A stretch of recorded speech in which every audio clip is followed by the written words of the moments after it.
Welcome back, everyone. Today, I want to talk about why it's important for you to live below your means. Now, what does this mean? You may make 100K a year, but you're probably literally spending 100K a year. Now, what does that mean? Well, that means exactly all the bills in your account, including debt, including payments, overhead, everything, it's literally taking everything out of your account. You have nothing left over. You didn't park anything for yourself. You didn't invest anything. Everything is just strictly towards your overhead fees. What are overhead fees? Overhead fees are costs that you have to spend on a monthly basis. Now, the goal is to have high investments, low overhead fees. And I'll explain more sooner in this video.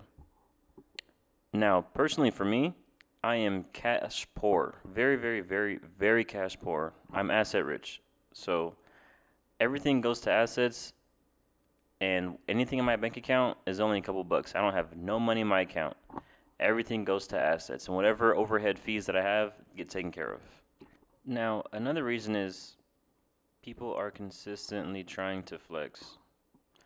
Every time you go on Instagram, somebody has a new car, somebody just got back from vacation, somebody just bought new designer clothes. Do you truly think people have it like that? If everyone is complaining that inflation is getting worse, yet everyone is spending like there's no inflation, the math is not mathing. Everyone looks like an influencer nowadays. I talk to friends, I talk to coworkers, and no one has it like that. Everyone is spending, everyone is talking about how they gotta pay off this credit card, they gotta pay off that credit card. And I haven't talked to anybody that says, yeah, I actually have a car that's paid off. And this even goes for older people. I'm 25 years old. I don't know any elder people that know what they're talking about when it comes to finances. It's crazy. No matter the age, people don't know what they're talking about. I don't listen to nobody when it comes to finance because no one knows what they're saying. I've talked to 60-year-olds that still don't got their finances together, and it's like, what are you doing? How do you not want to get your life together and take care of yourself? I don't want to depend on my kids by the time I'm 50 because I decided to play around and not take care of my responsibilities. Plus, look, I'll be honest. I'm trying to be the youngest person in the room with the biggest bag. We aren't the same because I decided to make these temporary sacrifices that you couldn't make. So, no, we are not the same. I worked harder to do what I wanted to do when I wanted to do. So, yes, there's no problem with living below your means temporarily. That's the key word, temporarily. I want to do what I want to do when I want to do, how I want to do. I want to buy that nice car. I want to buy that nice house. But you gotta temporarily sacrifice at least until your 30s, until you can start relaxing, buying what you want to buy, doing what you want to do. But you can't be in debt and think it's gonna work. It can, but you're gonna be stressed out. It's not worth the struggle. Stop treating the debt like it's a pet. It doesn't make any sense. Another thing that's gonna cost you a lot is gonna be eating out.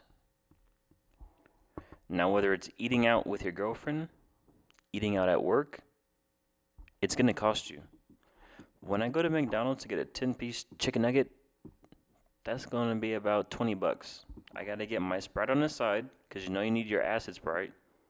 My sweet and sour sauce, that's expensive. Now, do that every day, that's 100 bucks. That's not worth it. When you can go to the store, ground beef and pasta with Alfredo sauce for 20 bucks, that can last you 3 to 4 days. And you're gonna have to talk to your girl like, hey, we cannot afford this right now. So, it's rice and beans until we can. And if she doesn't understand that, yeah, you're gonna have to figure that out because that's not gonna work. Now, let's go back to what I said when I said I'm cash poor but asset rich. So this means all my cash goes to work. I don't leave no cash on the sidelines to sit around and do nothing. I have 10 grand in my savings, and that's that.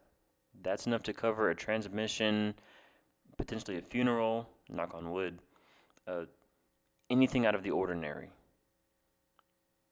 Other than that, everything goes to bills, everything goes to investments. So once all the bills are paid for, everything's being allocated.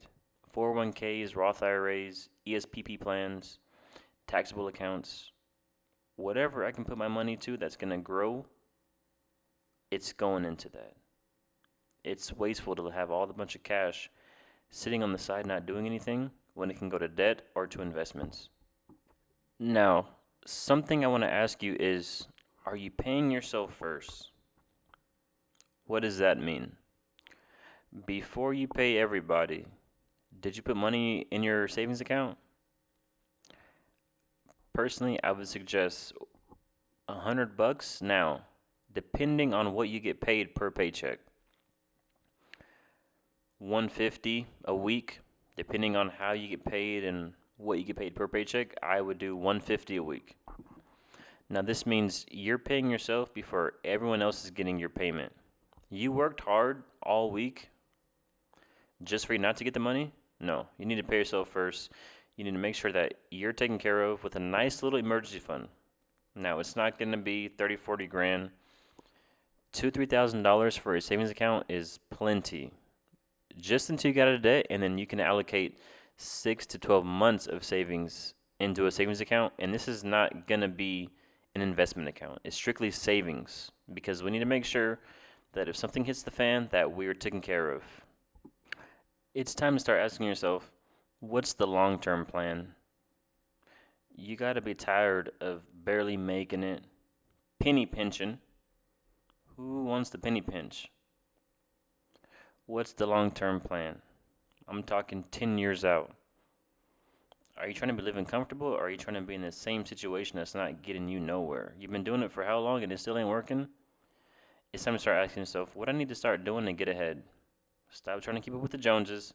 Stop trying to fit in with social media, and I promise it will work. But other than that, look, I hope you enjoyed the video. Please leave a like and subscribe or comment if you thought it was interesting. I'll see you later. I'm out.